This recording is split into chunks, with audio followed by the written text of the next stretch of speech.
Sabi dito, sapagkat hindi ito ipinahayag sa iyo ng laman at dugo, kundi ng aking Ama na nasa langit. 18. At sinasabi ko rin sa iyo, ikaw ay Pedro, sa ibabaw ng batong ito ay itatayo ko ang aking iglesia. Hindi makapananaig sa kanya ang tarangkahan ng Hades.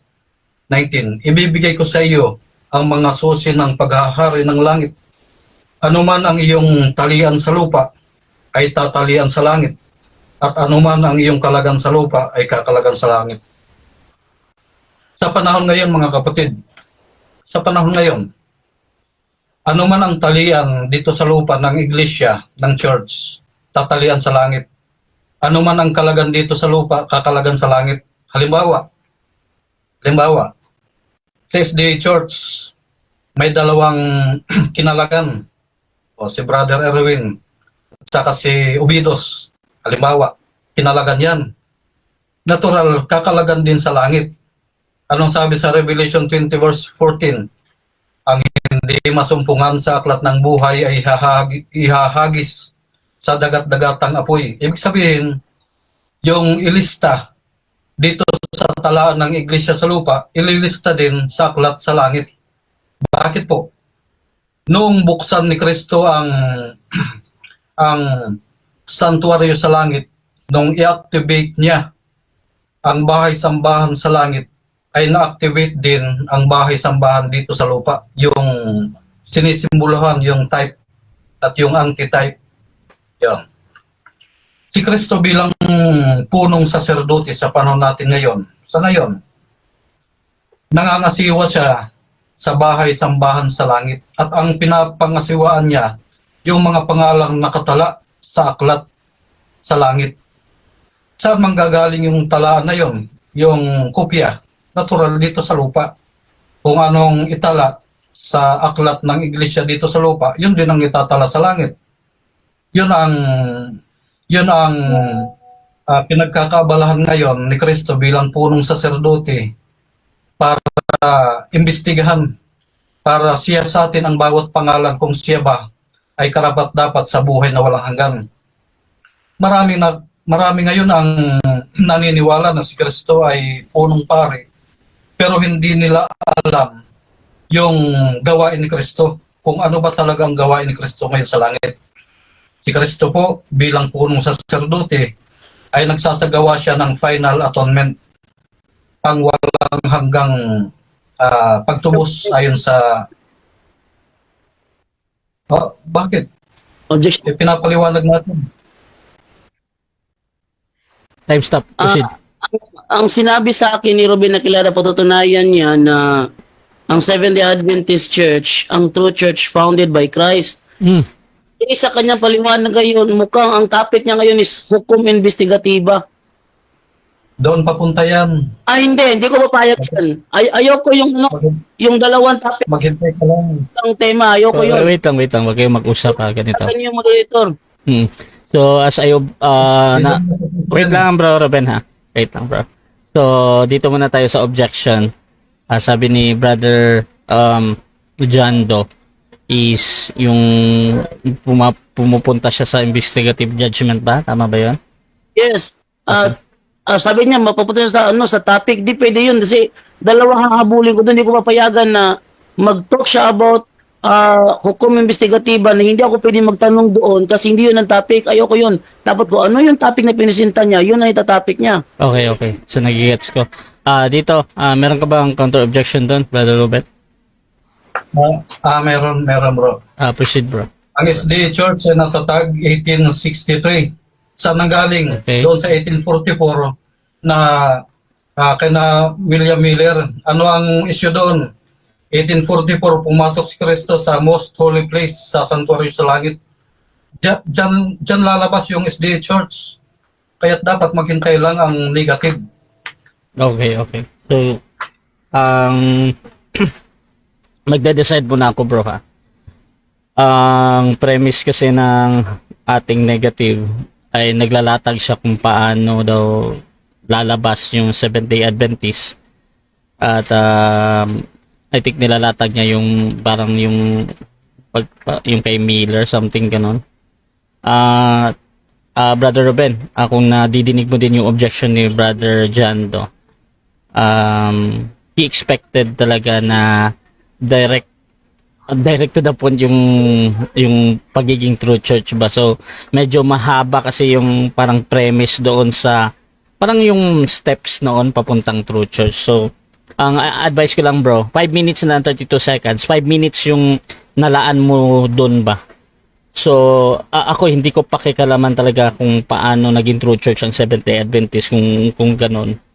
Pero ang negative kasi nag-e-expect na more direct as possible bro. So Brother Ruben, I hope makita mo din. Bro Ruben, proceed ka bro. Okay, tuloy natin. Ito, sige, gusto mo nang direkta. Ito sa aklat, sa ito ng SDA Church. Sabi dito, nang tanggapin ni Ellen G. White, co-founder ito ng SDA Church, nang tanggapin ni Ellen G. White ang kanyang ikalawang pangitay noong December 1844, sinabi sa kanya na dapat siyang humayo at sabihin sa iba ang ipinakita sa kanya. Ilang araw siyang nanalangin na alisin sa kanyang pasaning ito, subalit ang tinig ng anghel ay patuloy niyang naririnig. Ipaalam mo sa iba ang ipinakita ko sa iyo.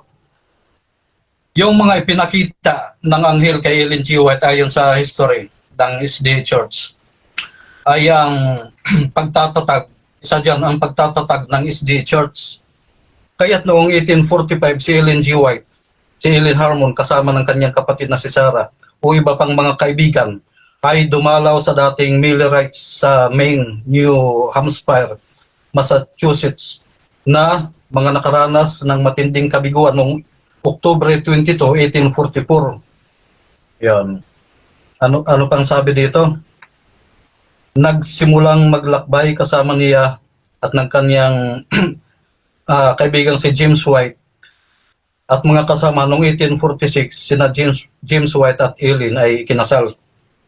Kaya nagtuloy-tuloy yan, yung history na yan, 1863 na itayo ang SDA Church ayon sa kanyang pangitain, ayon sa gabay ng anghel sa kanyang pangitain.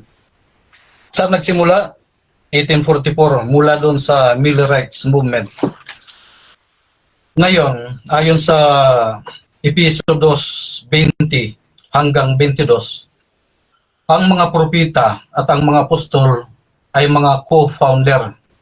Co-founder yan, mga kapatid ha, tandaan natin. Kaya't maliwanag na itong si Ellen G. White ay legit na co-founder ng church, yung Ignatian na labi. Okay. At sa Episo 2:11, si Kristo ay naglagay sa iglesia ng propeta. Kaya't ang SDA Church ay may propeta at ang propetang ito, si Ellen G. White, ay co-founder ni Kristo. Mga tagapagtayo. Ang mga apostol ay mga tagapagtayo din. Danan yan.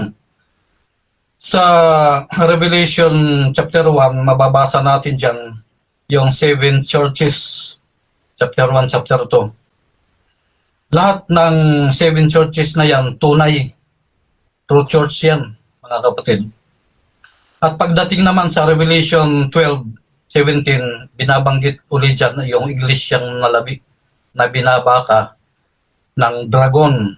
At ang palatanda ng iglesyang nalabi, tumutupad sa 10 utos at may patotoo ni Jesus.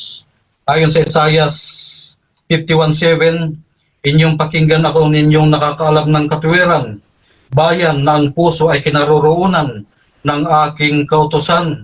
Huwag ninyong katakutan ang pula ng mga tao o manglupaypay man kayo sa kanilang panglait. Nilalait po ng mga tao ngayon yung Seventh-day Adventist Church.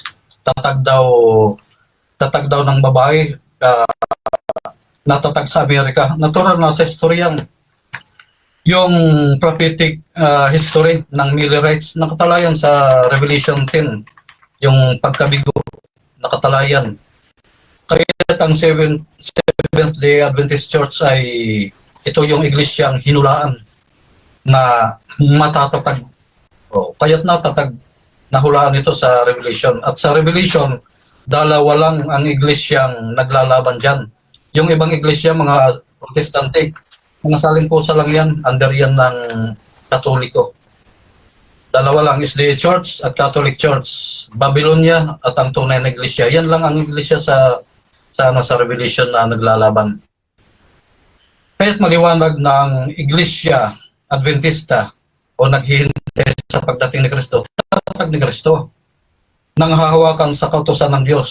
So, ang iglesyang ayaw sa kautusan ng Diyos, hindi yan tatag ni Kristo. Maliwanag yan.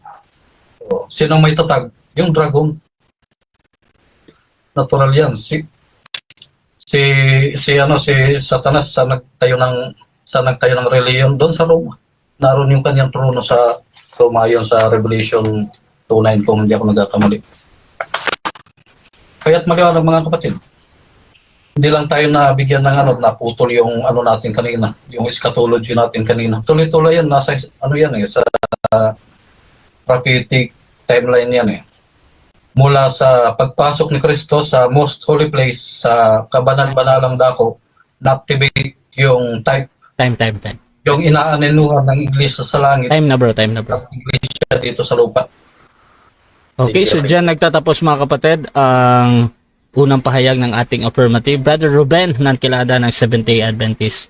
At dako tayo sa 7 minutes ng unang pagtatanong ni Brother Jando ng Roman Catholic Church. Your time start now, bro.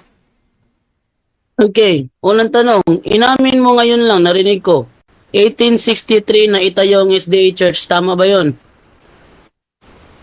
Yes, tama. Ayon sa... Nung itinayo siya noong 1863, saan siya itinayo? Una sa Battle Creek, sa Amerika. Battle Creek, Michigan, USA. Okay. Kailan nagpunta si Kristo sa Battle Creek, Michigan, USA para itatagang SDA? 10 minutes oras siya.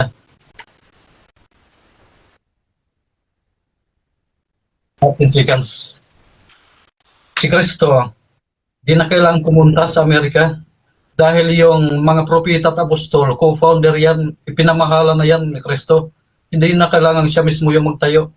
Propeta si Ellen G. White, natural. Inamin mo hindi nakapunta sa Battle Creek, Michigan, USA si Kristo? Yes or no? Yes or no? Yes, dahil nasa langit siya. Abala siya sa kanyang pangangasiwa ngayon sa most holy place. Wait. Wave ko na yung time, Brother Moderator. Okay, so dyan nagtatapos mga kapatid ang unang pagtatanong ng ating negative. At syempre dako tayo sa kanyang negative presentation. Pero bago yan mga kapatid, shoutout muna sa ating nasa live. Kay Pastora Sita Wanka, shoutout sa kanya. Sabi niya ay parehas ng duha religionist. Sabi niya maglalis rana sa Sabado ug Domingo. Shoutout din kay Levi Ideza. Good evening sa lahat na nag-aabang sa debate ngayon. Shoutout din kay Geng.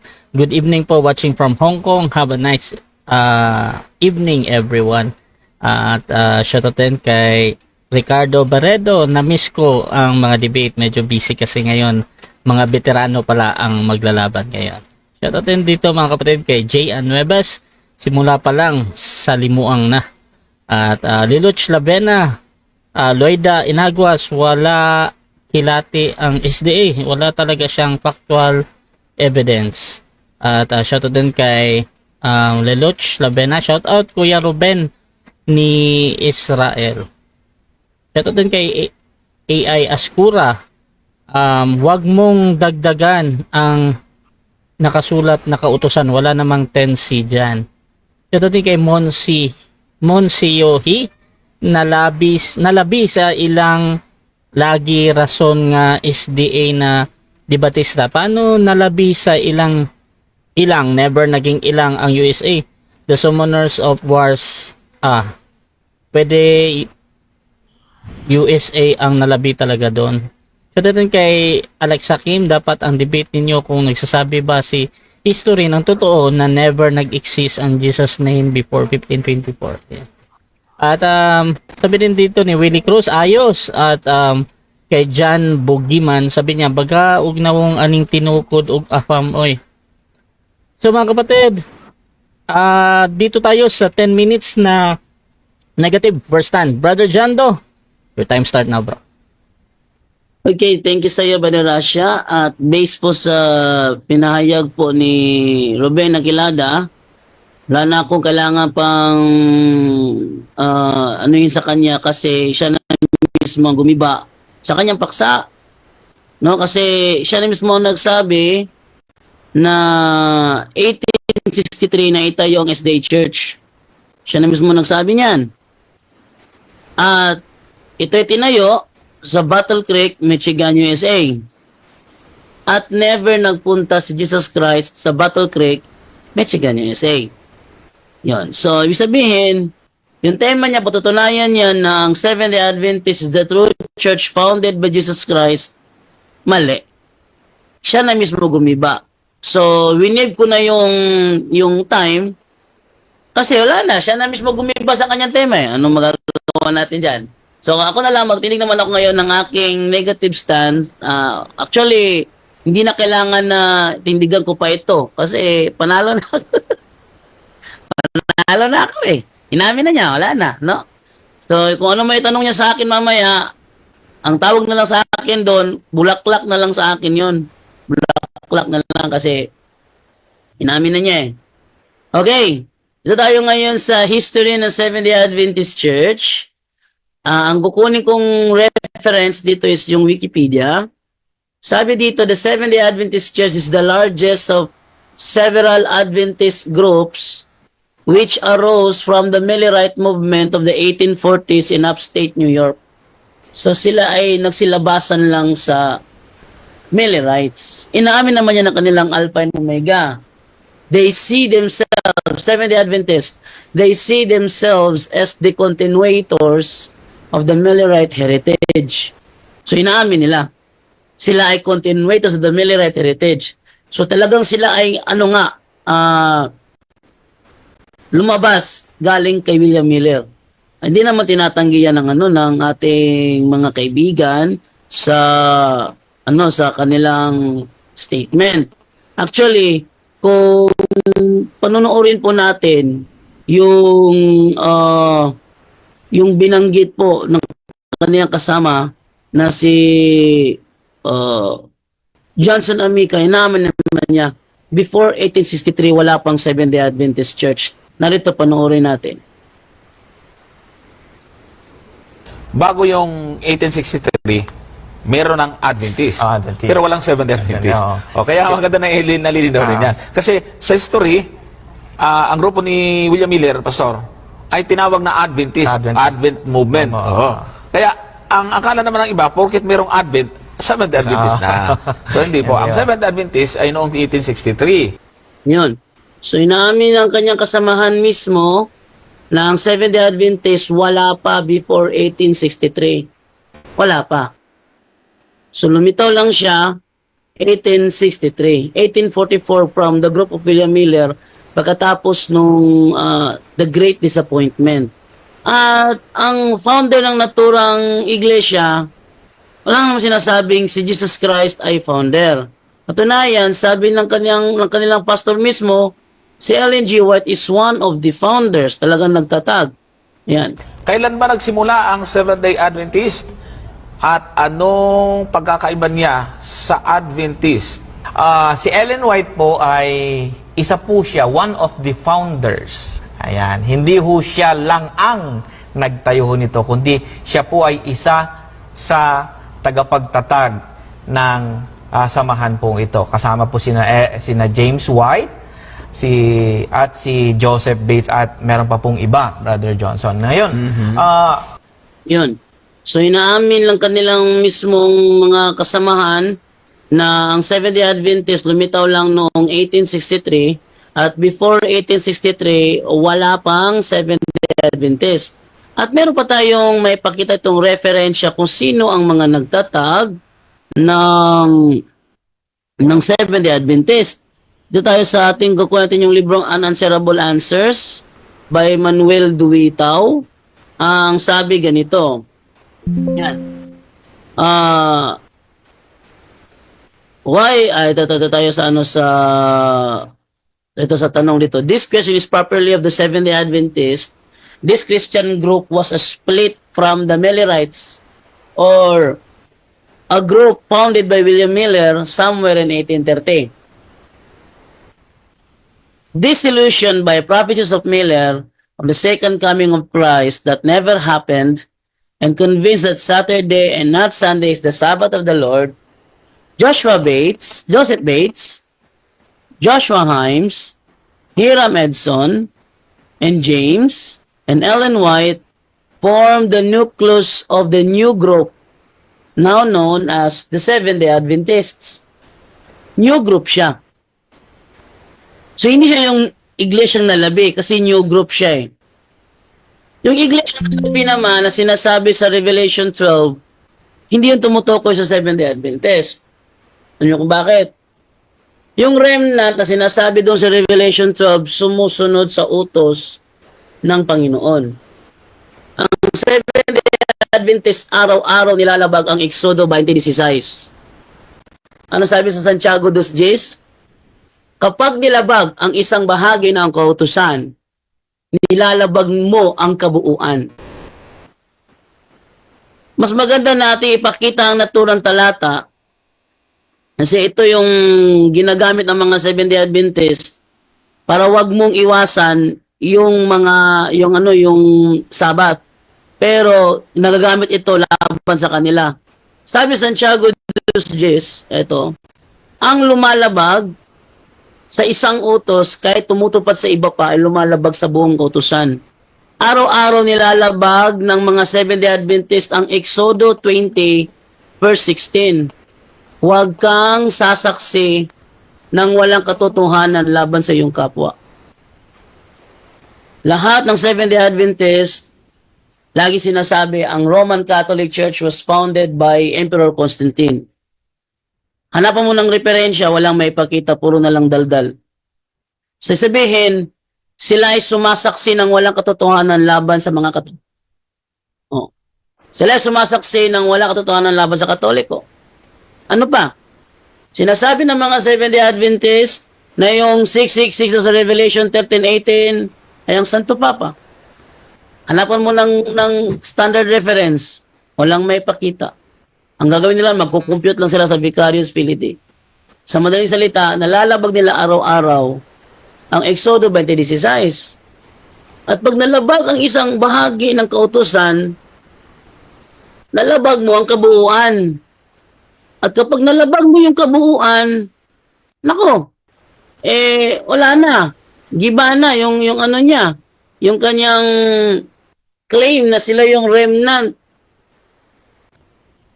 Ang remnant na tinutukoy dyan, tumutupad sa utos. Ang Seventh-day Adventist araw-araw lumalabag, so hindi sila yan. Okay? Meron pa siyang sinabi dito na si Ellen G. White daw is founder ng iglesyang nalabi. Wala tayong mababasa niya na si Ellen G. White ay founder ng iglesyang nalabi. Kasi yung tinatag niyang iglesia, lumusot yun panahon nang magkamali si William Miller sa kanyang hula. Katunayan, ayon sa kanilang history dito sa Wikipedia, ang nagpresenta sa kanila the foremost proponent of Sabbath keeping among early Adventists was Joseph Bates. Bates was introduced to the Sabbath doctrine through a tract written by Millerite preacher Thomas Preble, who in turn had been influenced by Rachel Oakes Preston, a young Seventh-day Baptist.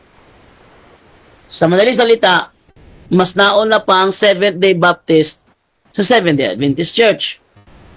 Nauna pa sa Sabbath keeping ang Seventh-day Baptist bago nag-Sabbath keeping ang Seventh-day Adventist Church. So yung mga ano nila, mga claim niya na tatag daw ni Kristo, wala na akong kailangan pang ibelta pa doon, Kasi siya na mismo ang gumiba. Sabi niya,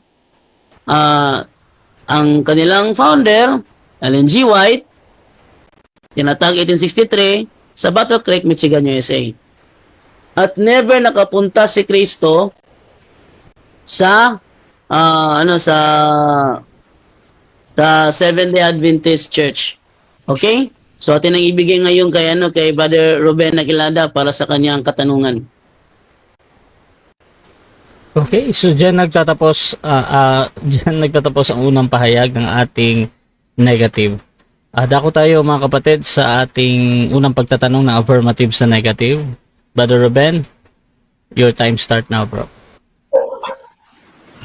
Bro Russia, wala naman akong dapat itanong, i-wave ko na yung oras. Yung nilatag ng ating negative, walang kwenta. Wala nang dapat itanong Okay, dyan. okay. Ano na lang ako, patuloy na lang sa paglalatag. Okay, so official ng wini-wave ng ating affirmative yung kanyang pagtatanong. So, before natin puntahan ang ating rebuttal stage, shoutout muna again sa lahat ng nasa live mga kapatid. At sa mga bagong pasok dyan sa ating live, ang topic ngayon ay patutunayan ng affirmative na ang Seventh-day Adventist Church ay tatag ni Kristo mga kapatid. Affirmative natin si Brother Ruben, negative naman si Brother John Do. At basa muna tayo ng ilang comment. Shoutout kay Ricardo Barredo. Nagiba agad. Mukhang may sense naman ang sinabi ni Bro Ruben na prophetic utterance kay E.G. White ang nagbigay daan sa pagkakatatag ng Seventh-day Adventist. Kung paanong divine revelation, not by flesh or blood, from the Father naman ang nagbigay daan sa pagkatatag ng Church of Jerusalem. Tingin ko mababasag naman itong argumento ni Brother Ruben kung mapapatunayan ng false prophetess si Ellen G. White, kaya lang lalawak lalo ang usapin. At shoutout din kay Pfizer Rose Cloud, lalong walang patunay na gumawa ng RCC ang Kristo. Shoutout din kay Monse, hey, parang bangko din yan, branch, gaya ng simbahan ninyo. Madami ding kamay yan, di lang itinayong mag-isa, to be honest and for real. At shoutout din kay Leluch Lavena, ibig sabihin yan, mga taga-Roma nagtayo, ilan taon ka na ba ate? At shoutout din kay Al-Askura, ang Diyos humirang ng propeta. Kinakausap niya sa panaginip o personal na kinakausap tulad ni Jonas at Moises. Si Ellen G. White ba ay nakausap ng Diyos? Wala. So shoutout mga kapatid sa ating mga nasa live. At dito tayo mga kapatid sa ating rebuttal, Brother Ruben ng Seventh-day Adventist. 10 minutes bro, your time start now. Okay, thank you, Bro Russia. Ang katulad ng sinabi kanina ng ating negative, ang SDA Church, yung history, ay nagmula sa Millerites. Yan ang talagang kanilang tinututukan. Alam nyo ba na yung pangyayaring yan ay inihula yan sa Apokalipsis nung matagal ng panahon ito. Apokalipsis 10. Tingnan natin na Revelation 10. Sabi dito, 9 hanggang 11. At ako'y naparoon sa anghel na nagsabi ako sa kaniya na ibigay sa akin ang maliit na aklat. At kaniyang sinabi sa akin, kunin mo ito, at ito'y kanin mo, at papapaitin ang iyong tiyan. Datapwat sa iyong bibig ay magiging matamis na gaya ng pulot. 10. At kinuha ko ang maliit na aklat sa kamay ng anghel, at aking kinain, at sa aking bibig ay matamis na gaya ng pulot, at ng aking makain ay pumait ang aking tiyan. Ang Millerites movement noong naghihintay sila sa pagdating ni Kristo ay isang napakatamis na karanasan. Talagang naghihintay sila na si Kristo ay darating. Ayon sa kwintada ni William Miller na si Kristo ay darating 1844. Subalit, nung hindi dumating si Kristo, anong nangyari? Dito sa verse 10. At at nang aking kinain ang maliit na kulat, ay pumait ang aking tiyan. Ibig sabihin, nagkaroon ng mapait na karanasan pagkabigo nang hindi dumating si Kristo. Bakit? Anong nangyari?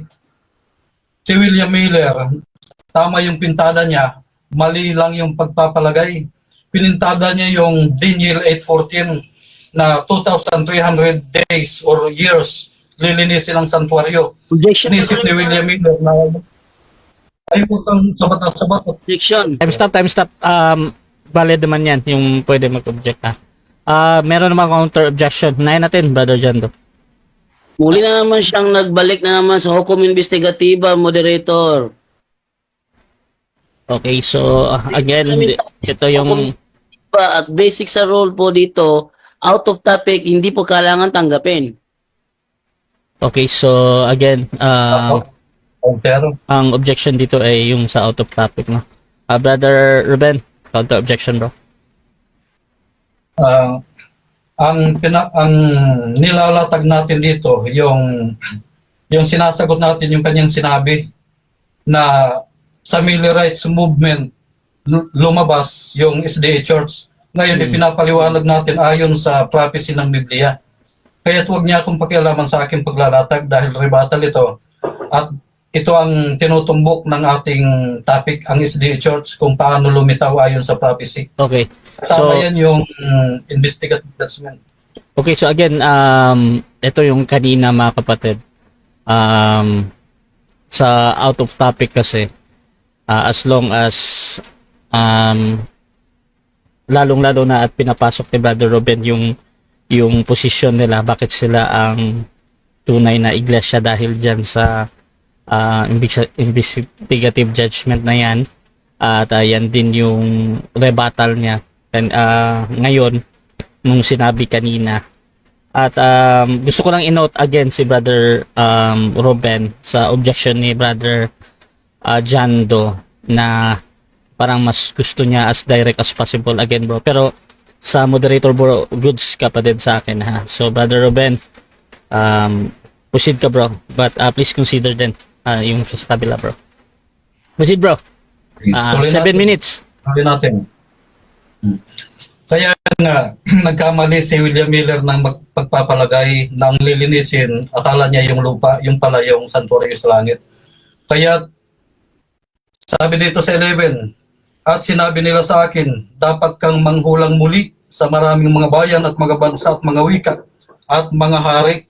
Ito ang tinutukan ngayon ng mga natira doon sa Miller Rights Movement. Sa 50,000 na Millerites, 50 na lang ang natira ayon sa SDA history. Kasama na dyan sila Ellen G. White, sila Ellen Gold, sila James White, sila Hiram Edson, sila Joseph Bates, kasama na dyan. Sa 50 na yan. Inaaral nilang muli yung Biblia at napansin nila na tama itong Revelation 10 verse 9 to 11 na nagkaroon talaga ng pagkabigo. Pinahintulot ng Diyos yung pagkabigo. Bakit? Ang Miller Rights Movement ay Sunday Keeper. Ngayon, inaral nila na dapat pala ang Iglesia ng Diyos ay tumutupad sa kautusan ng Diyos ayon sa Revelation 12:17 at saka 14:12. Kaya nagkaroon ng pagpupulong at naitatag ang SDA Church bilang isang samahan. Ayon dito sa kasulatan, sabi ni Pedro, dapat magpasakop tayo sa emperador, sa mga namumuno ng bayan, kaya't narehistro ang SDA Church. Ang Katoliko hindi yan narehistro eh. Ang SDA Church sumunod sa sinabi ni Pedro na dapat magparehistro tayo. Kaya narehistro ang SDA Church. Nung hindi pa narehistro ang SDA Church, mga kapatid, umiiral na ba ito? Umiiral na. Diyan pa lang sa Apostolic Church, mga Sabbath keeper yan eh. Mga naghihintay sa pagdating ni Kristo. Kaya mga Seventh-day Adventist Church sila. Narehistro lang 1863 dahil sa pagsunod sa batas ng gobyerno at sa sinasabi ng mga apostol na magpasakop sa gobyerno. Yan ang story, mga kapatid. Suportado ng Biblia. Dapat ganito. Ang Biblia, ang salita ng Diyos, suportado ng history. Hindi yung history ang susuportahan ng Biblia, baliktad yun. Baliktad. Yung argumento na nagpunta ba si Kristo sa Amerika para magtatag? Ano yan? Tanong yan na pangkanto. Si Kristo sa panahon niya, hindi naman siya nagtatag sa kanyang sarili. Kaya sabi niya sa Mateo 16:17 to 19, hindi itong laman at buto ang nagsasalita na magtatayo, kundi ang Diyos. Kaya nga tinawag na iglesia ng Diyos eh. Iglesia ng Diyos kay Kristo Jesus eh. Si Kristo yung founder, batong panulok, ang mga propeta at apostol, ang co-founder. Kaya si Ellen G. White bilang propeta, co-founder siya, legit siya, mga kapatid. O sino nagtayo ng Katoliko? O, di walang masabi. O sino? O, mga papa, natural yan. Revelation 2 verse 13, saan naroon yung luklukan ni Satanas? Nasa Roma. O, sino yung mga kalaban ng Iglesia Katolika Romana? O, yung mga tao na pinipersikat ng papasi. O, yan ang history na sinusuportahan na makikita sa ng Biblia, sa prophecy. Sa Revelation 17 verse 5, ito yung hiwaga, dakilang Babylonia, mahiwaga yan. Anong sabi ni Apostol Pablo sa Thessalonica 2:3-4-7? May hiwaga na gumagapang. Yan, nagkakaroon ng pagtalikod ngayon at nabubuo ngayon itong iglesyang ito. O, ano yung iglesyang nabuo? Iglesia Babylonia. Sila Pedro nung inuusig, yung code name nila para huwag sila mahuli. Narito kami sa Babylonia, ayon sa 1 Pedro 5:13. O, sino yung Babylonia? O, tatag ng dragon. Sino yung SDA Church? Ayon sa Revelation 12:17, tatag ng Diyos, ginigira ng dragon. Dalawa lang ang iglesia naglalaban sa Revelation. Iglesia ang tatag ni Kristo at iglesia ang tatag ng dragon. O, anong sabi? Yung binasa natin kanina. Isaiah 51 verse 7, inyong pakinggan ako ninyong nakakaalam ng katwiran, bayan na ang puso ay kinaroroonan ng aking kautusan. Huwag ninyong katakutan ang pula ng mga tao o manglupaypay man kayo sa kanilang panglalait.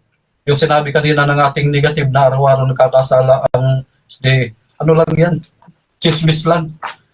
Sa mga krusada kasi, nababanggit lagi yan yung itinatag ng beast ng hayop. O, mapapatunayan naman sa prophecy na ang iglesyang Babylonia, tatag yan ng hayop. Si Kristo ay hindi magtatatag ng isang iglesia na pinamumunuan ng best papasi. Hindi magtatatag. Ang itatag ni Kristo, yung iglesyang sumusunod sa Kanya. Yung kakikitaan ng Kanyang kautusan ayon sa Isaiah 51:7. Sino yung mga iglesyang tatag ni Kristo? Revelation 14:12. Narito ang pagtsatsaga ng mga banal iglesia na tumutupad ng mga kautusan ng Diyos at may pananampalataya kay Jesus. Ang Iglesia Adventista lamang po ang nagsusulong o nagpapahayag na dapat sundin ang 10 utos ng Diyos. Kaya ginigira siya ngayon ng dragon na nagtatag ng Babylonia. Yan ang bakbakan ngayon, mga kapatid. Paano natatag ang SDA Church? Ayon sa prophecy, 457 AD, BC, hanggang 1844, natupad yung hula. Lilinisin yung santuaryo sa langit, i-activate ngayon yung kanyang type, yung sinisimbuluhan.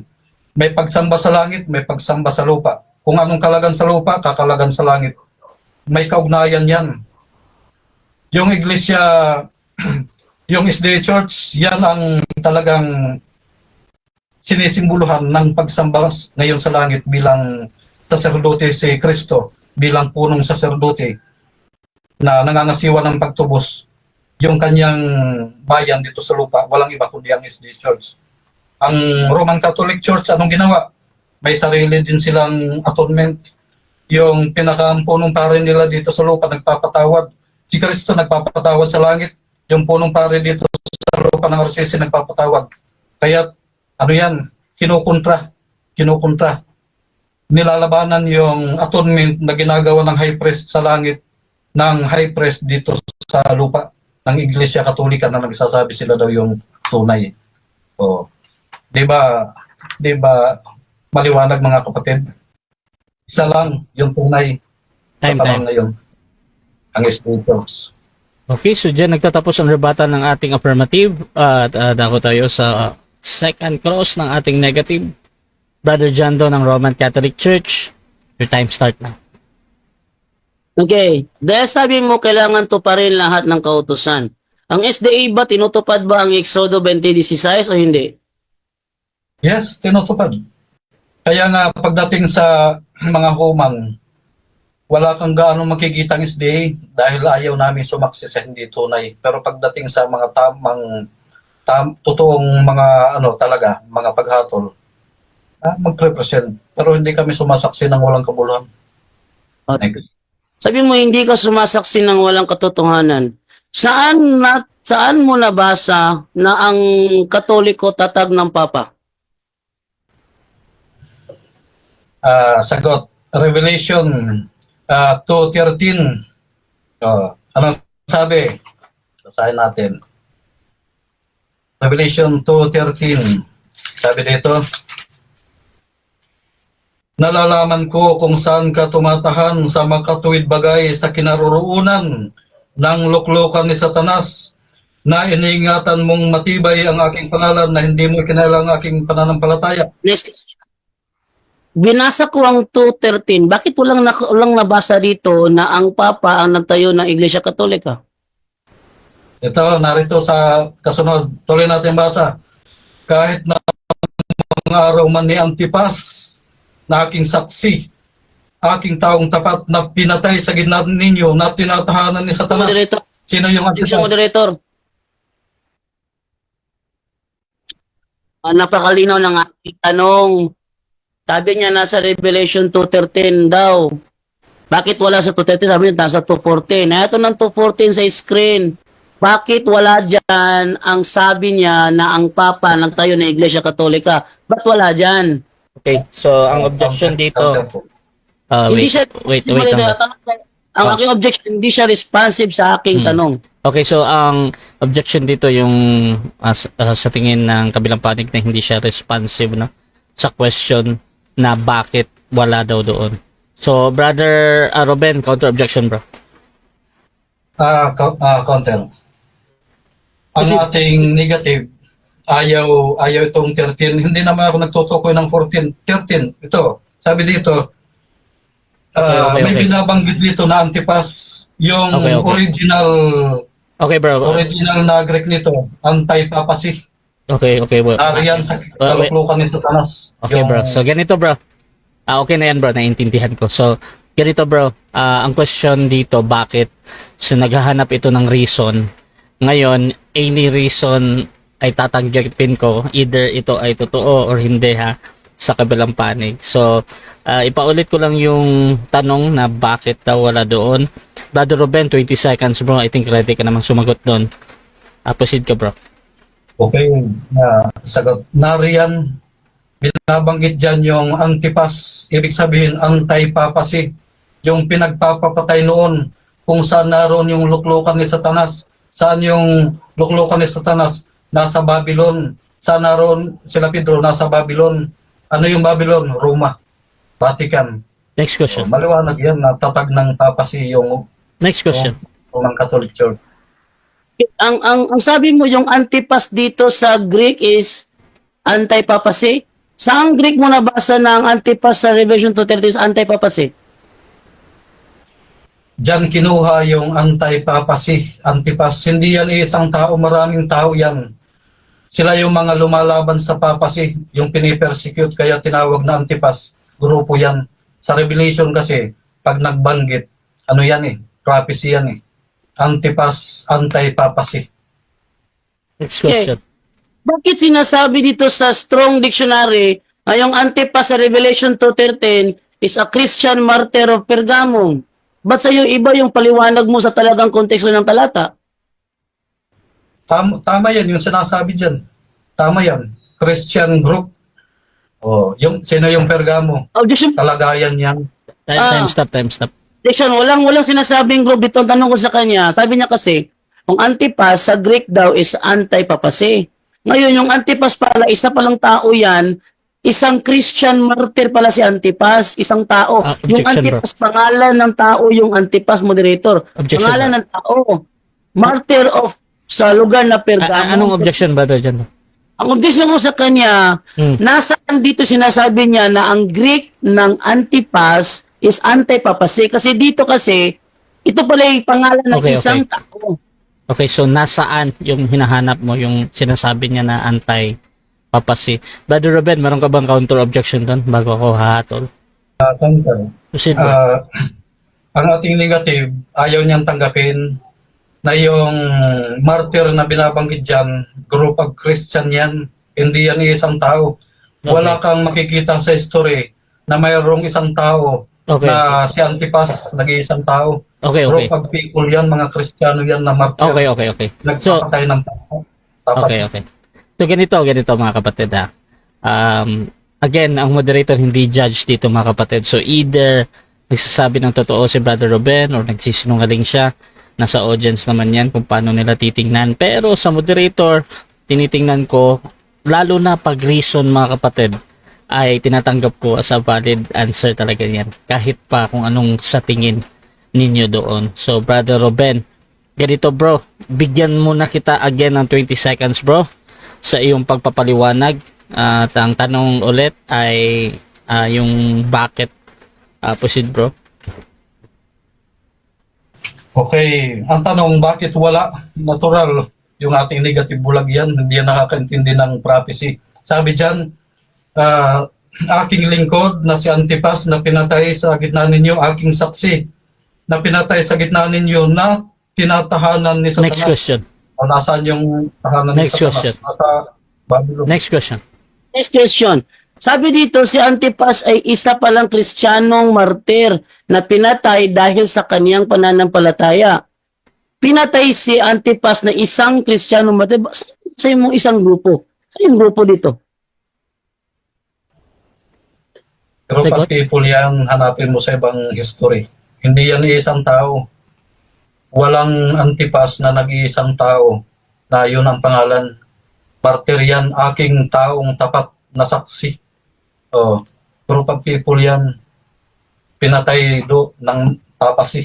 Okay. Next question. Sabi dito, sino si Antipas? Isang martir ng pananampalataya. Ayon sa talata, si Antipas ay tinawag na aking tapat na saksi. Isang parangal na ginamit din kay Jesus sa pahayag 1:5. Sinasabing siya ay nag-alay ng kanyang buhay dahil sa kanyang hindi matinag na pananampalataya kay Kristo sa isang lugar na inilalarawan bilang tirahan ni Satanas. Sang-ayon ka ba dito na si Antipas pala ay pinatay sa lugar na tinatawag na tirahan ni Satanas? Yes or no?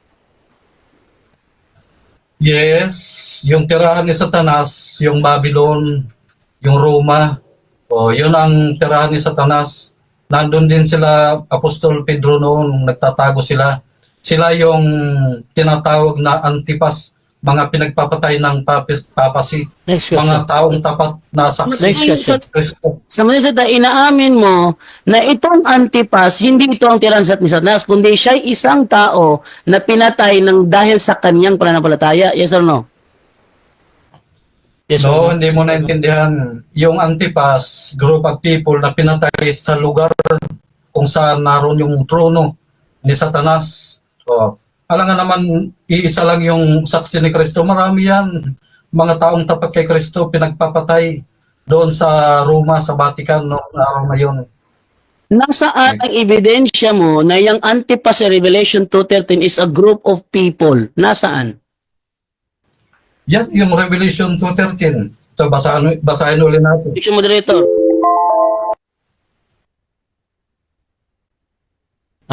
Objection bro. Proceed muna bro.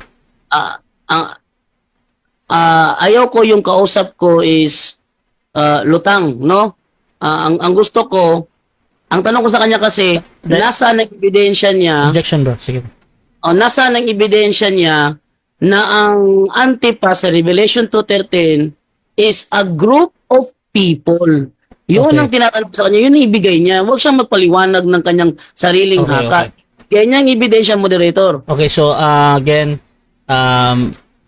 nag-object ka bro dahil naghahanap ka ng kung Referensya. saang referensya yun or yung saan niya nakuha yun. Brother Ruben, meron ka bang counter objection dun bro? Bago ako hahatid. Yes. Proceed bro. Ang ating negative, Mm. yung madilim yung utak, hindi niya naintindihan itong Revelation 2:13. Objection. Alam nga naman, Wait nag-iisa Okay, lang okay. yung saksi ni Kristo. Wait lang bro Ruben ha. Yung sa rules kasi natin bro, yung sa bawal banggitin yung mga physical bro pa. So nababanggit mo yung utak bro. At hindi ko pinapayagan yan bro ha. So ganito bro, dun ka muna sa ano natin bro, objection, counter objection mo. Direct ka sa akin. Ano ulit yun bro? Bro Ruben. Wait lang, ano yung... Actually mga kapatid, pumasok pa itong Ako na. objection. Ako na bro, inaayos ko kasi ito yung... Sige. eh. Sige bro. So direct ka na sa moderator bro ha. Ano yung ulit yung counter objection mo bro? Okay. Ang hinahanap ng ating negative, Yung ebidensya. yung salitang group of people, ganun ba? Yung maramihan. Prophecy ito eh. Ang hinahanap lang niya bro yung reference bro, yung book na title ba yan or magazine or anything na yun lang naman yung tanong. So however, in-entertain ko to kasi pumasok pa siya, 1 segundo lang talaga to. At wala ka din pagkakataong sumagot, Brother Ruben, kung ipapatuloy ko ba. So, ang gagawin na lang natin, in-entertain ko naman yung objection nyo at proceed na lang tayo sa rebuttal, mga kapatid. So, mga kapatid, dyan nagtatapos ang second cross ng ating negative, mga kapatid. At dako tayo sa kanyang presentation. Ayan. Brother Ruben? Bro. Wait lang, 1 minute. 1 minute muna. Ayusin ko lang itong Sige. namunog yung linya. Sige bro. So, 1 minute break tayo mga kapatid. At pa-shoutout muna tayo sa ating mga nasa live. Shoutout kay Pastor Eric Villanueva. Talo si Brad Jando. Di pala kaya kayo uubra kay Cap Ruben ng Kilada. Shoutout din kay Al Ascura. Unang Korinto 16:1 verse 2. Kaya't may abuluyan o koleksyon sa araw ng linggo dahil may pagkakatipon ng linggo. Dahil kung Sabado ang pagkakatipon, dapat Sabado rin ang abuluyan o collection. Shoutout din kay Regan Mendoza. Hindi to pwedeng banggitin bro. Shoutout din kay yung naka-Hebrew. What is the history of Antipas? Herod Antipas, born 21 BCE, died after 39 CE, was the son of Herod the first, the great, who became tetrarch, ruler or minor principality in the Roman Empire of Galilee in northern Palestine and Perea east of the Jordan River and the Dead Sea, and ruled throughout Jesus of Nazareth ministry. At shoutout din kay Pfizer Rose Cloud. Ang mga bakla sa Biblia sinusunog at walang lugar sa langit, pero sa RCC blessingan. Shoutout din kay Rain Chat GPT. Shoutout din kay J.N. Nuerbas, patunayan nga na bakla. May bakla dito. Shoutout kay Jeng, bakit ang SDA dahil hindi umiinom? Wala na ba silang kasalanan? Hahaha. Shoutout din kay Loida Inaguas, hindi sumusunod ang SDA. Sinabi ni Jesus walang marumi na pumapasok sa katawan ng tao. Sa SDA madumi pa rin ang pagkain. Brother Ruben, okay ka na bro? Okay na. Okay, so dako tayo sa rebuttal ng negative. Brother Jando ng Roman Catholic Church bilang negatibo sa ang SDA Church ay tatag ni Kristo. Your time start now. Actually, ang debating ito kanina pa sana tapos. Tapos na to. Pinagbigyan ko na lang para hindi masayang yung oras, ano? Unang-una, yung tema niya, Gibana, yung kung saan-saan na napunta. Napunta Iglesia Katolika, napunta sa Santo Papa, napunta sa hukom investigatiba, daming palpak, ano? Pero ang common denomination nito, giba na yung tema niya. Kasi hindi na siya nagtitindig ng kanyang tema. Lumiko na sa Katoliko, lumiko sa Roma, lumiko sa Santo Papa, kung saan na naliko. Siya ang affirmative dito. Ang rule niya sa affirmative is kailangan niya tindigin ang kanyang tema. Bagkus, binasura na niya. Ha? Binasura na niya ang kanyang tema. Yan nyo kung ano-ano mga kapanaginipan ng sinagsasabi nito. Sabi niya, yung Antipas daw sa Revelation 2:13 is a group of people. Hinanapan ko siya saan mo referensya na basa na yung Antipas tinutukoy sa Revelation 2:13 is a group of people. Wala nga, ano yan, ayaw niya kasing tanggapin. Kasi walang alam sa prophecy. Alam mo, trabaho ng propeta ang ng prophecy, magsalaysay ng prophecy. Once yung pagsalaysay mo ng prophecy, hindi tugma sa konteksto at realidad, bula ang propeta ka. Much better na lang na wag mong pag-aralan yung prophecy kung ipapaliwanag mo siya sa maling paraan. Yung Antipas na tinutukoy doon sa Revelation 2:13 is only referring to a single person. Single person. Oh, i-try nyo i-search ang mga referensya ninyo. Meron kayong Meta AI? Meron ba kayong ChatGPT, CC? Ano pang gamit ninyo? Itanong ninyo. Yung Antipas sa 2:13 ba is a group of people o isang tao lang? Ang sagot ng lahat ng yan, isang tao lang ang tinutukoy. Kasi kung tinan natin sa dito sa Greek dictionary, itong Antipas is a Christian martyr of Pergamum. Yung Pergamum, yun ang sinasabing pinatay sa tirahan ni Satanas. Ayan nyo. Antipas is traditionally understood to be a faithful Christian. Faithful Christian siya. A Christian of Pergamum. Ano siya eh? A Christian of Pergamum. Ito ay sa Theos Greek Lexicon. A Christian of Pergamum who suffered martyrdom. Who suffered martyrdom. Anak pala ito siya ni Herod. Based doon sa nag-comment na binasa ni Badarasha, anak siya ni Herod. Kung si Antipas is referring to a group of people, ano naman ang nire-refer nung tatay niyang si Herod? Di ba? So matinding panaginip to. Ako'y nagkipagtalakayan sa dreamer. Si isang dreamer. Tingnan niyo yung mga paliwanag niya, no? Papakita ko lang yung kanyang mga paliwanag, ha? Sabi niya, may bahay sambahan sa langit na activate daw. Activate daw. Walang isang ganyan. Na may sambahan sa langit na activate, tingnan niyo, ha? Ang kanilang pinagbabatayan kasi sa hukom investigatiba kasi, yung Hebrew chapter 9 verse 12. Ating basahin yung sinasabi sa Hebrew chapter 9 verse 12. Tingnan niyo, ha? Ito yung kanilang maling unawa dito eh. Tingnan nyo. Hebrew chapter 9 verse 12. Sabi ganito. Minsan lamang pumasok si Kristo sa dakong kabanal-banalan. At iyo'y sapat na. Ano daw?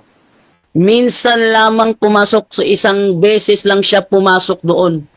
Sa katuruan ng Seventh-day Adventist, ang pagpasok ni Kristo doon sa taong 1844. Yun ang kanilang paliwanag doon sa kanilang investigative judgment. Tignan nyo, ha? At iyo'y sapat na. Yung pagsok niya doon, sapat na yon. Isang beses lang sapat na yon. Pero sa 1844 ba nangyari ang pagpasok niya? Tuloy natin. Hindi dugo ng mga kambing at guya ang kanyang inihandog, kundi ang sarili niyang dugo upang magkaroon tayo ng walang hanggang kaligtasan. So, si Kristo pumasok dito sa dakong kabanal-banalan na hindi gawa ng tao. Siya pumasok dito at inialay ang kanyang sariling dugo. Isang beses lang niya ito ginawa.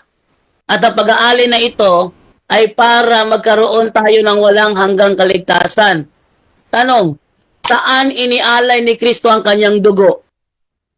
Sa langit ba? Hindi ay. Inialay niya ang kanyang dugo doon sa Kalbaryo sa krus. Doon niya inialay ang kanyang dugo. Minsan lang niya gagawin yan. Isang beses lang niya gagawin yan. Ang pag-aalay ng kanyang dugo upang magkaroon tayo ng walang hanggang kaligtasan. Saan niya ginawa yun? Doon sa krus. Ang problema kasi, ang kanilang unawa dito sa dakong kabanal-banalan, ito ay sa langit, 1844. Lilito, 2 beses siya nag-alay ng dugo. Bakit? Nag-alay na siya ng dugo sa krus. Mag-aalay pa siya doon sa langit, 1844. Yung pag-alay ng dugo sa krus?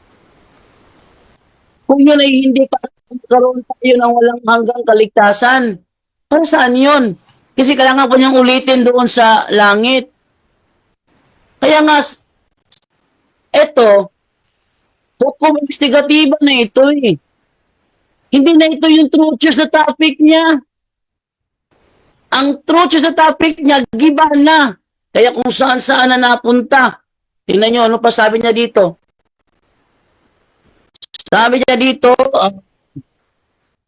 Protestant versus true church. Protestant versus true church. Kasi sa Revelation, naglalaban daw, protestante daw, at ang tunay na iglesia. At sila ang tunay na iglesia at ang protestante doon Babylonia. Wala naman akong tutol na ang Babylonia, protestante yon. Kasi yun ang sinasabi ng kanilang libro sa last day events. At ipakita ang kanilang aklat na last day events. Ito ang sinasabi ng kanilang at ipakita yung kanilang last day events. Saan ba yung last day events? Ito. Ipakita. Sabi ganito. Yan o? Ito sinasabi ng last day events.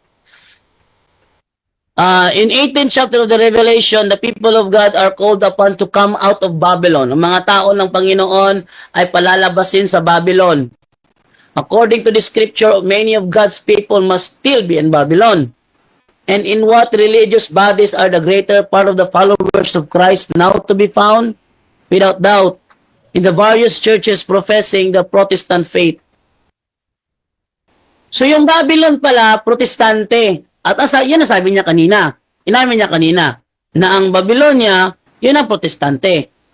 At ang kalaban ng Babylonia o protestante, ang true church. At ang sinasabi niyang true church, yung Seventh-day Adventist. Kaso, yung kanilang Objection, Mr. Moderator. Ng ating affirmative. Minamali po niya yung sinabi ko. Ang Babylon, ang Catholic Okay. Church, gaya ng sinasabi ng iba pang RCC apologists na yung Catholic Church ay Babylon kung saan ginamit ni Pedro sa Okay, bro. 1 Pedro 5:13. Okay, Yun ang bro. Babylon. Yung kanya naman, protestante daw. Minamali Okay, bro. niya yung sinasabi ko. Okay, bro. Naliligaw na. counter. So yung nag-object ka dahil dun sa sinabi. Brother Jando, counter objection, bro. Hindi ko minamali ang sinasabi niya. Actually, ang ginagamit ko yung kanilang libro mismo, last day events to eh. Hindi naman akin to eh. Okay. So ito, again mga kapatid, ang moderator ay hindi judge dito. At either nagsasabi si Brother Jando or nagsisinungaling Brother Ruben ay tuloy-tuloy pa din siya, bro.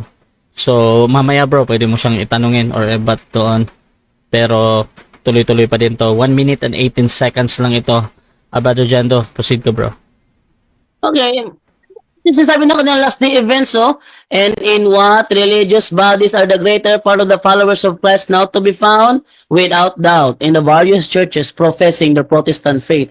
Ang kanila sasabi, si Ellen G. White ang author nito, The Great Controversy, 383, 1911. Sinasabi niya na ang Babylonia pala, Protestante. Yan tanong, ang Seventh-day Adventist ba Protestante? Eto, sa kanilang mismong libro,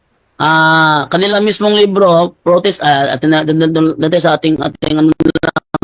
sa ating na screenshot na lang tayo pupunta. Okay, no? Dito sa ating na screenshot pupunta. Ang kanilang mismong nagsasabi na ang Babylon yun ang Seventh Day yung Protestante, yung Seventh Day Adventist Protestante siya. Ito, pakita ko, ito. Ayan, sinasabi ng kanilang libro mismo. Ayan. Ayan, the Seventh-day Adventist Church, one of the largest and fastest growing Protestant missionary organizations. Ito ay nasa kanilang 27 fundamental belief. Time. Seventh-day Adventist. Time. Okay, so dyan nagtatapos ang rebuttal ng ating negative. Dako tayo sa 7 minutes na second cross ng ating affirmative sa negative. Brother Ruben ng SDA, your time start now, bro. Thank you. Unang tanong, bro Jando. Alin sa paniniwala mo ang Babylon? Roman Catholic Church or Protestant Church? Alin dyan sa dalawa? Ayon sa inyong last day events, ang Babylon is Protestant. Yan ang sagot ko. Next question. Sunod na tanong. Ayon sa inyo, sa aral nyo ng Katoliko, sa mga libro nyo, tinatanggap mo ba na ang Roman Catholic Church ay yung Babylon na tinutukoy sa 1 Pedro 5:13? Objection, moderator. Time stop. Okay, objection natin. Ang Negative. tinatanong niya na sa akin, moderator, sangayon ba daw ako sa libro Katoliko daw na ang Babylon daw ay Roman Catholic Church. Ang topic natin, SDA True Church founded by Christ. So malayo ang kanyang tanong sa aming topic, moderator. Okay, meron bang counter objection doon bago ako hahatol? Counter po. Proceed.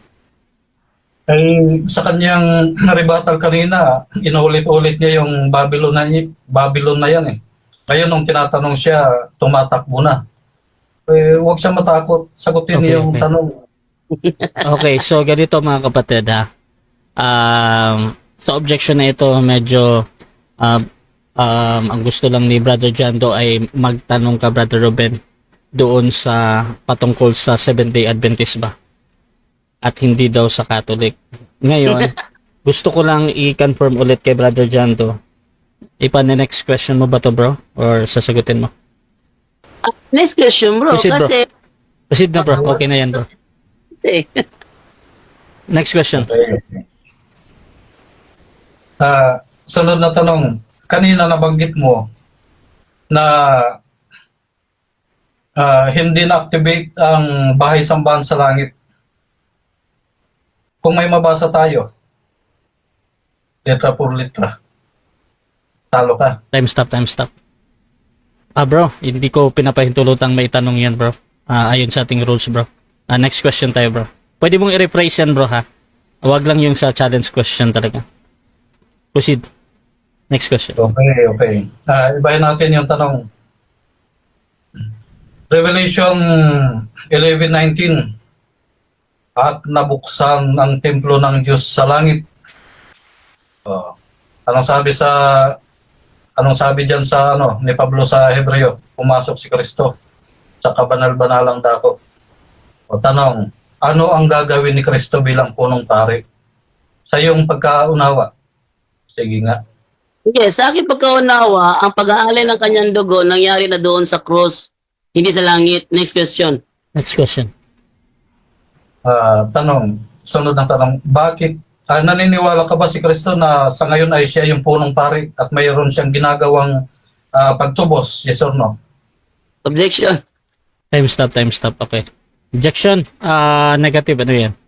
ang mga katanungan ni Ruben Aquilada lalong lumalayo sa paksa. Okay, so again, this is out of topic para kay Brother Jando. Brother Ruben, meron ka bang counter objection doon? Counter. Proceed bro, proceed bro. Nagtatanong lang po ako base sa kanyang mga nilatag kanina sa rebuttal. Okay. O, saan pa ba ako magtatanong kundi galing sa kanyang sinabi? Harapin mo yung tanong, huwag Okay, kang okay. tumakbo. So, ang objection kasi dito patungkol sa out of topic, ibalik ko muna kay Brother Ruben. Bro, yung tanong patungkol sa pagiging punong pare. Gusto ko na malaman kung ano yung connection nito dito sa pinag-uusapan natin. Tapos magde-decide ako. Proceed ka, bro. Ang tinatanong ko siya kasi sabi niya kanina na si Kristo daw ay hindi pumasok doon sa most holy place. Okay. Doon lang daw sa krus. Okay. Hindi, ang Oh, tanong wait, kasi, anong connection nung Wait lang, bro Jando. topic mo na SDA True Church? Wait lang, bro Jando. Sige. Bro, pakibuo nga, bro. Wait, bro. Bakit mo tinatanong? Okay. Tinatanong ko siya kanina kasi nilalayo niya na sabi ko kanina, palatag ko, si Kristo bilang punong pari nangangasiwa sa langit at yung iglesia dito sa lupa na sinisimbolahan ng iglesia sa langit, yun ang SDA Church. Okay. Kaya nga may punong pari, yung pinapangasiwaan niya, yung kanyang bayan dito sa lupa. Okay. Kaya napunta doon Okay, sa okay, bro. pagtatanong ngayon tungkol sa high priest. Okay, so yan tinatanggap ko yan, bro, as a valid question at kinokonek mo yan sa topic ko. Now, dito tayo kay Brother Jando. Bro, pwede mo tong sagutin ng 10 seconds, bro, or sa 20 seconds, bro, or sabihin mo lang next question. Sige, bro. Proceed, bro. 10 seconds. Hindi ako sumasang-ayon na yung sinasabi niyang sa langit is sumisimbolo sa Seventh-day Adventist Church. Hindi ako sang-ayon doon. Kaya yung tanong niya para sa akin out of topic. Next question. Okay. Sunod na tanong. Alin ang sinisimboluhan ng bahay sambahan sa langit o sanctuaryo sa langit? RCC, Roman Catholic Church o Seventh-day Adventist Church? Alin sa dalawa? Mamili ka lang. 10 seconds, moderator. Proceed lang. Ang kakasabi ko lang, yung sinisimboluhan noon, yung krus, kasi doon nag-alay si Kristo ng kanyang dugo sa krus, hindi sa langit. Next question. Objection, Mr. Moderator. Time stop. Objection. Brother Ruben, anong objection ba? Counter. Objection to, bro. Hindi yun yung tinatanong ko. Iniiba niya eh. Okay. Bro. Iniiba niya. Ang tinatanong ko, yung santuario sa langit, yung pagsamba sa langit, Bro Ruben. alin ang sinisimboluhan? Okay. Bro Ruben, akin na to, Brother Jando. Ginagamit niya dito, bro, yung 10 seconds, bro, na karapatan niya mag-explain kahit anong dahilan niya, bakit niya hindi sinasagot ng direct ba dahil doon, bro. So, proceed lang ito, tuloy-tuloy ka, Brother Ruben. 10 seconds yung ginagamit ni Brother Jando dito. Proceed ka, Brother Ruben. Counter muna ako, moderator. Counter. Okay na yan, bro. Okay na yan, bro. Proceed na tayo, bro. Okay na ako. Sige, okay na. Bro Ruben, proceed, bro. Okay. Sunod na tanong. Kung tutol ka na ang SDA Church ang tunay, alin ang tunay? RCC o SDA? Alin sa dalawa? Objection, moderator. Time stop. Okay, objection ng negative. Ano yan?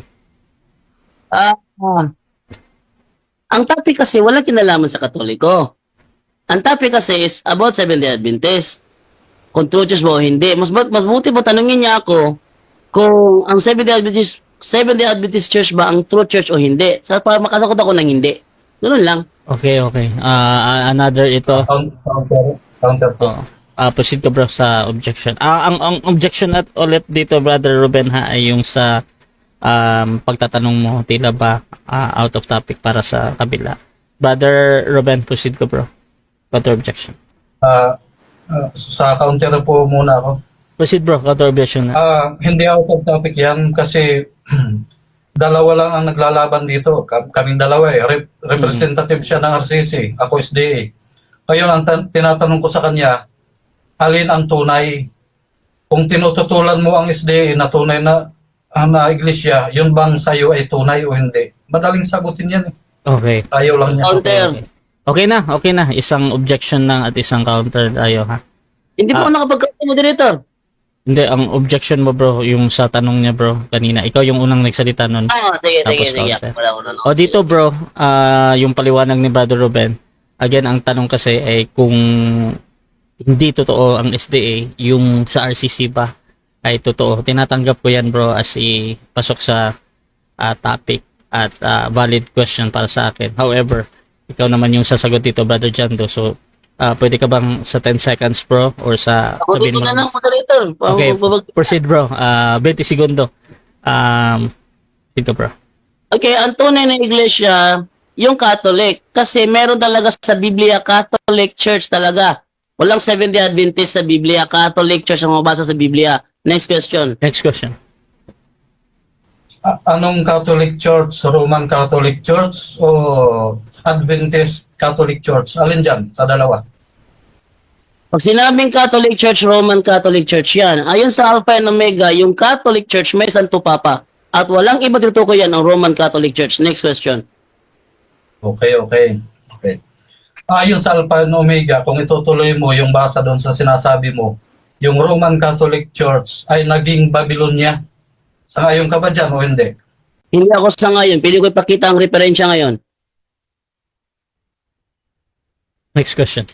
So, mali ang pagka-quote mo sa Alpha and Omega na ang Roman Catholic Church, yung Universal, ay true church. Ang sabi dyan, kung itutuloy mo, naging Babylonia, tumalikod. Question, bro. Aminin mo na nanghuhula ka lang, mali yung pag-quote mo. Hindi man ang pag-quote ko. Kaya ang sinabi, pili ko ipakita. Kung request mo na ipakita ko ngayon din eh. Hindi na. Next question. Alam na natin yan. Next question. Okay. Sunod ang tanong. Saan mababasa sa Biblia na si Kristo ay nagtayo ng Roman Catholic Church? Okay, ang sabi ko, yung Catholic Church nasa Biblia. At sabi ng Alpha and Omega, yung Catholic Church may Santo Papa. Therefore, yung Catholic Church sa Biblia, yan ay referado sa Roman Catholic Church. Next question. Okay. Yung Catholic Church na sinasabi sa Alpha and Omega, Section moderator. Time stop. Okay, objection natin. Brother Jando, proceed. Yung tanong niya, sunod-sunod nang napunta sa Catholic Church, ang topic ngayon, Seventh-day Adventist Church. Yun ang topic ngayon. At hindi ito comparative study. This is a debate. Okay. Again, ang objection dito ay patungkol sa pagtatanong na ang dapat itanong ay patungkol sa SDA, hindi daw Catholic. Brother Ruben, meron ka bang counter objection doon? counter po. Sige, proceed. Kaya naging sunod-sunod. Kasi pumasok siya sa bitag sa una kong tanong. Ngayon, pinapalo ako. Ngayon, dahil naipit na, umiiyak. O, ibahin natin. Okay, wait lang. Magde-decide muna na ako, mga kapatid. So, dito tayo sa line of questioning, mga kapatid, lalong-lalo na sa topic na medyo binabakuran ng ating negative, yung affirmative na dapat nga lang daw, doon lang siya magtanong. Ngayon, Brother Jando, nasa'yo naman yan, bro, kung iniintay ko lang naman talaga mag-object ka doon sa yung sunod-sunod na patungkol doon. Pero si Brother Ruben naman, ready namang mag-change yung phase ng questioning. Brother Ruben, proceed ka, bro, sa question mo, bro. Ano na lang to, bro, ha? 1 minute and 56 seconds. Proceed, bro. Okay. Ayon sa Revelation 12:17, ang SDA Church ang siyang nalabi. Oh. Tanong, tututulan mo ba yan? Meron ka bang idadagdag na hindi SDA Church yan?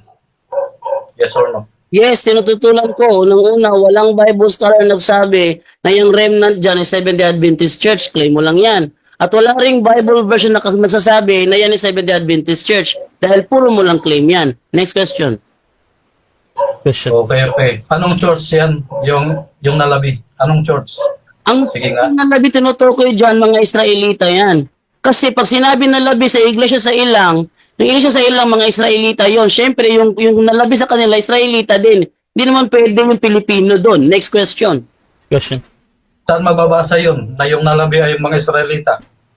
Yun, Isang talata lang, pakibigyan mo yung ako. ang sinabi na kasama mo si Denmar Santiago, na ang Hindi yun ang tinatanong ko.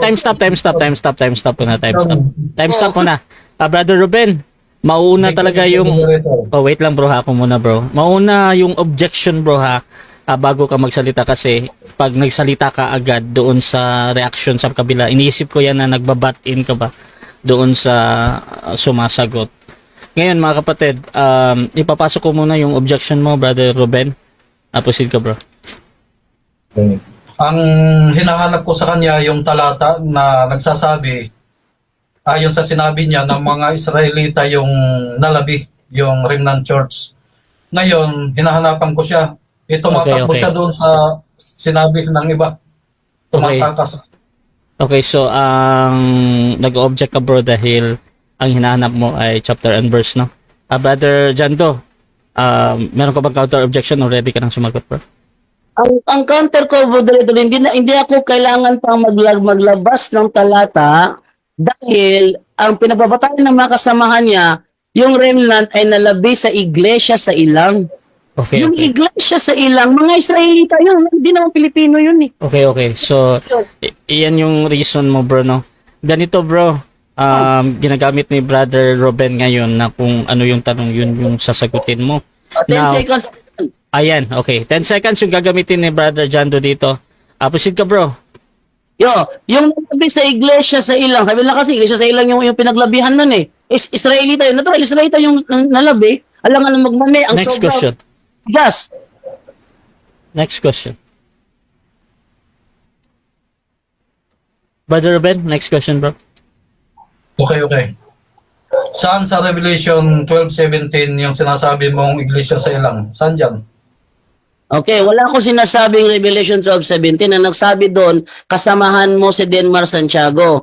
Na yan daw iglesia sa ilang, na sinasabi dyan sa Gawa 7:38, yung remnant niya, yan yung nasa Revelation 12:17. Ang nagsabi, yung kasama mo si Denmar Santiago, hindi ako. Next question. Next question. Okay. So, hindi ka pala sigurado na iglesia sa ilang yung Time. nasa Revelation 12:17 kasi Time na, bro. Time na, bro. Okay, so dyan nagtatapos mga kapatid ang rebuttal natin, stage. Siyempre, dako tayo sa ating final conclusion. Pero bago yan, shoutout muna sa lahat ng nandyan mga kapatid. At sabi ni Rain, mahina sa prophecy, ginawang literal yung Revelation 12 verse 17. Shoutout din kay James David Alabado, ako'y naawa sa Ruben na to, Brad. Ayos lang yan, Brad. Shots lang natin yan kahit isang baso lang. Shoutout din kay Tehe Jod Anibar, utak lutang na lutang, wala sa topic. Sabi ni Jay Anuevas, kanina pa yan, pinapasok topic niya. Ang layo naman. Shoutout din kay Jeng, lutang ang SDA sa kanyang tanong. Syempre, Catholic Church ang tatag ni Cristo, no other than. At sabi naman dito ni James David, ang naintindihan ko kay Ruben, gusto niyang patunayan na sila ang tunay sa pamamagitan ng paninira niya sa Katoliko. Pero asan naman dun ang patunay na ang SDA ang tunay? Hay nako. Shoutout din dito mga kapatid kay Monsi Yohi. Thank you both debater for your time and effort, at kay Bro Rasha, the fair moderator. Ayan. Shoutout din kay Spicer Cloud. Sinusunog talaga mga bakla sa Biblia. Dapat wag nyong konsintihin, pero pinapapala nyo fornication relationship yan, tapos pinapala nyo. At shoutout din kay ito naka-Greek ulit yung pangalan niya. Sabi niya ay teka ha, tumatalon yung ating comment. Ayan. So, dito na tayo mga kapatid sa ating final conclusion. Mauna si Negative dito. 5 minutes bro.